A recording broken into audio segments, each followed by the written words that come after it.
प्रबोधन ग्रंथालयाचं उद्घाटन होतं। आज त्या प्रबोधन ग्रंथालयाचं चांगलं ग्रंथालय जे आहे ते विद्यार्थ्यांसाठी त्याचबरोबर सभागृह ज्येष्ठ नागरिकांसाठी बांधण्याचं काम संध्याताई जोशी यांनी केलं। त्यांचा खूप खूप मी धन्यवाद व्यक्त करतो।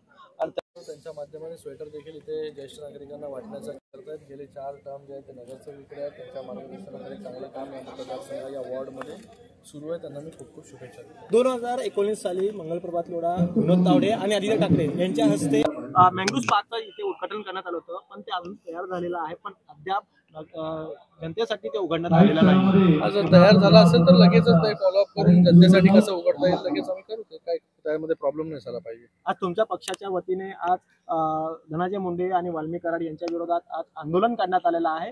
यावर कसं वाल्मिकी कराड यांच्या विरोधामध्ये जे आहे सगळीकडे आंदोलन करण्यात आलेलं आहे। दोषी हा कुठल्या जो कोणी दोषी असतो तो कुठल्या पक्षाचा आहे हे बघून जे आहे हे आपण त्या ठिकाणी भूमिका घेत नसतो। आज जी लोकांची मागणी आहे तीच मागणी जी आहे ती शिवसेनेने केली। उशीर केला का? मला वाटतं तो आता त्यांच्या पक्षाने जो आहे निर्णय घेतलेला आहे आणि आता त्यांनी आता राजीनामा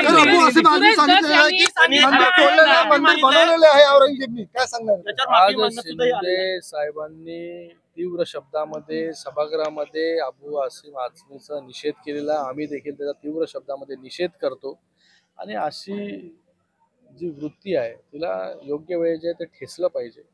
आज त्यांच्यावरती देशद्रोहाचा गुन्हा जो आहे दाखल केला पाहिजे। अशा लोकांना जे आहे हे महाराष्ट्रामध्ये राहण्याचा देखील अधिकार बघितलं जाईल।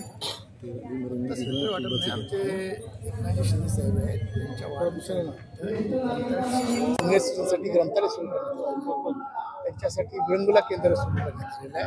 त्याचबरोबर त्यांच्यासाठी स्वेटर वाटप मान्य संध्याताई जोशी आणि विपुल जोशी यांच्या सर्व टीमनी आजचा कार्यक्रम आयोजित केला होता।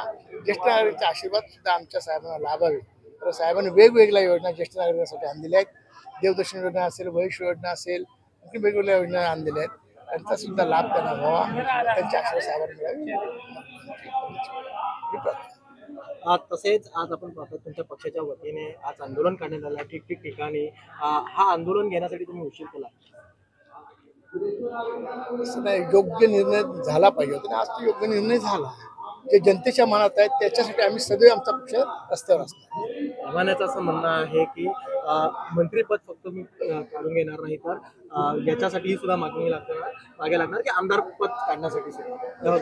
आमदार पद हे मला वाटतं निवडून आलेलं पद आहे, त्यामुळे असं ते काढता येणार नाही। किंवा निवडणुका होतील तेव्हा काय होतील ते प्रोसिजर आहे त्याची, जास्तीत जास्त त्यांना निलंबित करू शकतो। शेवटचा प्रश्न, धनंजय मुंडे यांनी राजीनामा घेण्यासाठी हा उशीर केला, ठीक आहे, त्यांच्याकडून घेण्यात त्यांच्या पक्षाचा प्रश्न होता आणि पक्षामध्ये विचार म्हणतात त्यांना थोडंसं कदाचित वेळ लागला असेल, पण निर्णय झालेला आहे आता, त्यामुळे पत्रकार त्याच्यावर जास्त तमाशे। साहेबांच्या 60व्या वाढदिवसानिमित्त आपण इकडे जवळजवळ 2,500 ते 3,000 सिनियर सिटीजनना स्वेटर वाटपाचा कार्यक्रम हा आयोजित करण्यात आलेला होता। त्या पद्धतीने श्रीकांत शिंदे साहेबांनी आज वेळ दिला, त्या निमित्ताने हे कार्यक्रम प्लस आपण ग्रंथालयाला बघतोय की एकनाथ शिंदे साहेबांनी आणि प्रकाशदादा सुर्वे आमदार यांनी आपल्याला त्यांच्या माध्यमातून हा निधी देण्याचं काम केलेलं आणि त्याची वास्तू आज पूर्णपणे कंप्लीट झालेली होती। त्याचं उद्घाटनाला श्रीकांत शिंदे साहेब आणि दादा या दोघांच्या हस्ते आज आपण इथे उद्घाटन झालं।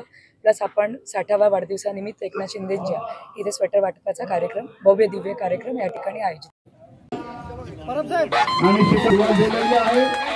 अनिता महाडिक, राजनाथ यादव, खासदार डॉक्टर श्रीकांत शिंदे साहेब यांचा प्रकाशदादा सुरू विभाग प्रमुख आणि प्रत्येक ज्या ठिकाणी स्वेटर दिले जाणार आहेत कोणी जागेवरून उठायचं नाही। अधिकाऱ्यांना विनंती आहे मधून घेऊन आलेला त्यांना आपण स्वतः त्यांच्या जागेवर जाऊन स्वेटर द्यायचे आहे।